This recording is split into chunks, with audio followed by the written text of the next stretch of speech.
God and art.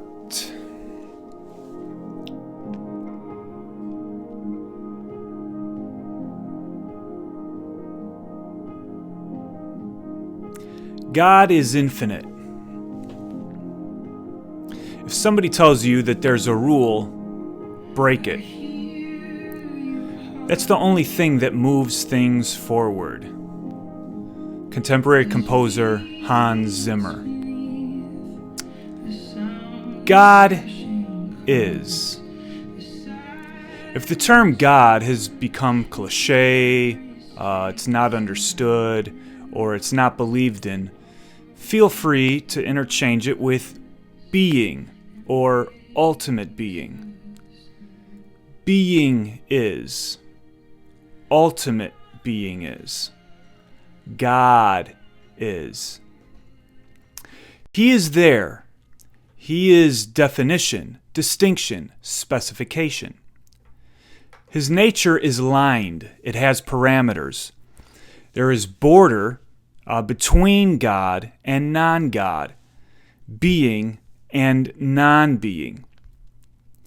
Definition, distinction, find their origin in the reality of being.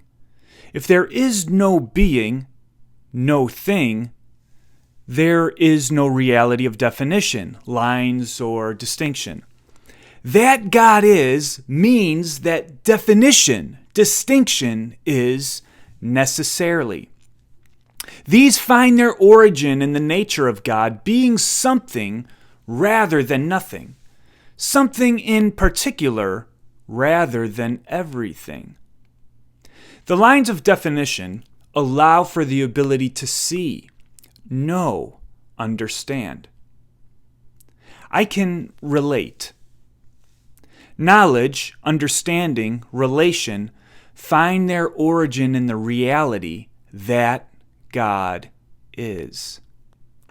Definition, parameter, border, knowledge, understanding, relatability means security, comfort, functionality, home. However, the claim of knowledge, understanding, truth can lead to dogma, legalism, arrogance, self-righteousness, isolation, echo chambers. This then results in things turning to stone, becoming sterile and lifeless, growing stale, withering, decaying, deteriorating, and turning to dust. Truth. Truth has the characteristics of definition, precision, absolute, solid, strength, foundation, understanding, knowledge. But truth itself is open. It has the ability to update. Truth in the Christian explanation ends up defined as not just being, but living being, human living being, God, the law in flesh. It is not a closed domain, merely a stone, lifeless singularity. God is infinite. At the deepest level of analysis, there is the eternal need, priority, to move forward, to continue. There is always more. Infinite, by definition, is boundless, no borders, no parameters, lack of definition. It's open, liberal, free. Infinitude pulls the dogmatic out. It rejuvenates the wasteland, animates the dust, revitalizes the old, stimulates the stagnant, resurrects the lifeless. It's too easy to get stuck, to become a slave, tyrannized by the limitation of what has been or what is. But now that we see that what is infinite, we can dream, create, jump out, and make new. We can trust that the same God who is good in particular distinction, law, and definition is good in mystery, in being unreachable, unsearchable, invisible, incomprehensible, uncontainable, far above what we can think or imagine. He is always beckoning, calling us out toward Him in the infinite. This is what art does. This is what art is. This is where art resides. It mediates between the safe known and the open unknown. It's on the frontier, always exploring the vast wilderness. It allures, coaxes, dreams, indicating to us that there is an infinite beauty and good yet to be seen, had, and experienced. Art is experimental. It's risk.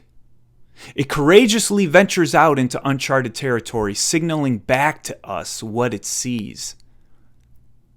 The known, order, structure, home, and safety can crumble.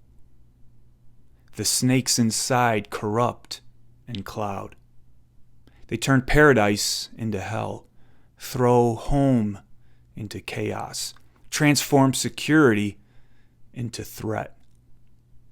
We are constantly falling and being pushed out of the known and secure. There's abrupt change. Tragedy strikes. We lose a job, become ill. Twin towers fall. Marriage ends in divorce. We're victimized. The opposing political party wins the election. A loved one dies. A tornado devastates the town.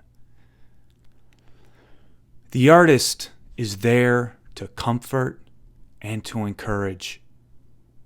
Art has the ability to resonate with the human where explanation is lacking and insufficient. Reason doesn't reach to the depth of hurt, confusion, and darkness that we so often find ourselves in. Art sympathizes. It empathizes. It's not only able to reach and be present with us in the unknown, but it's able to indicate that there is a better tomorrow, and it inspires towards it.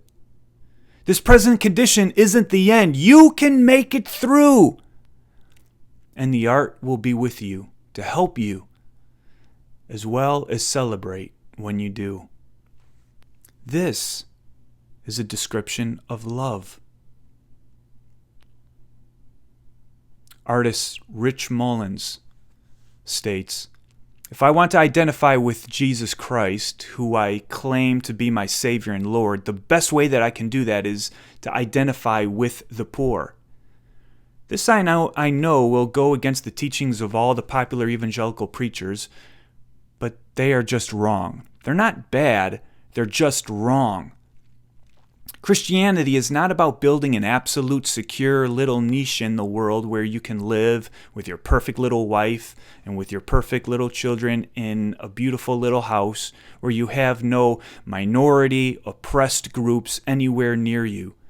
Christianity is about learning to love like Jesus loved, and Jesus loved the poor, and Jesus loved the broken." Art mediates between the known and the unknown.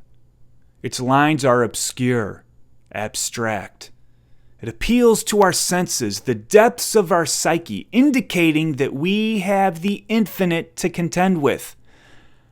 Art is good because God, supreme being itself, is infinite, waiting for us beyond the limits of our finitude. Art is about God by nature. It's intricately and forever tied to that which is eternal, right, good, and beautiful. In Francis Schaeffer's words, the one who is personal, infinite. Artists, we love you. We need you.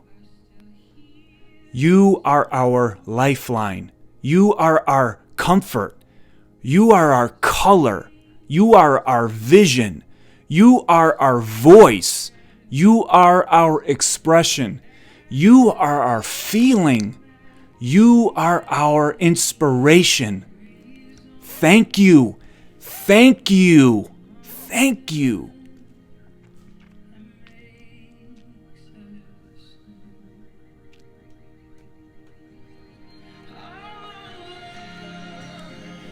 Normality is a paved road. It's comfortable to walk, but no flowers grow. Vincent van Gogh.